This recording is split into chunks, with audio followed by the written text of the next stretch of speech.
Lalong-lalo na yung isa diyan na pilit talagang sinisiraan ako. Kilala niyo na 'yun guys kung sino, yung babaitang 'yon. Talagang ano, target ako.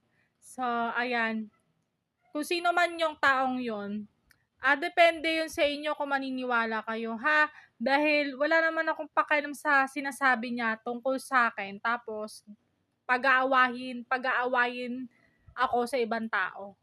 So, ginawa na 'yan last year, 2024 sa mga kako-parents ko, pinag-away-away kami.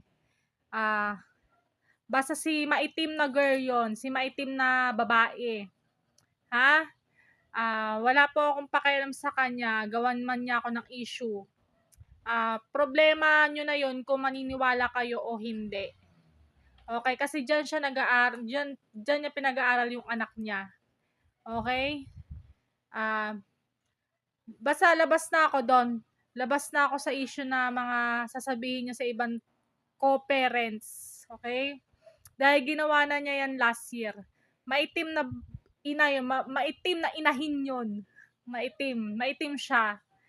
Kaya ano din, ha, ingat-ingat kayo. Basta kilala niyo na 'yon, kilala niyo na kung sino yung babaitang 'yun, okey?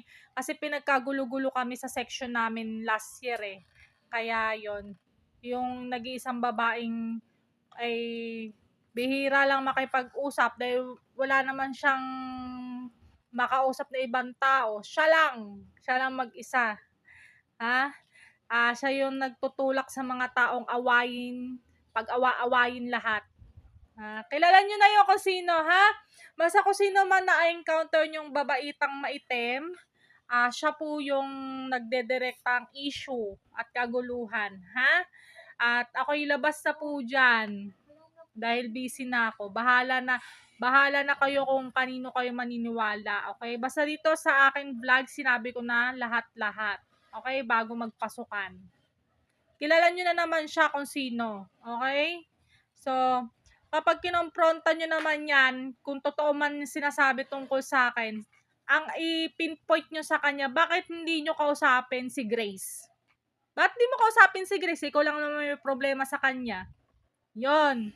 Hindi yung makikipag-usap pa siya sa ibang tao. Okay? Labas ako do'n, labas din kayo do'n. Ang may problema siya lang. Kasi wala naman yung matinong kaibigan. Ha? Makikilala nyo yan, dyan. Okay? Isip.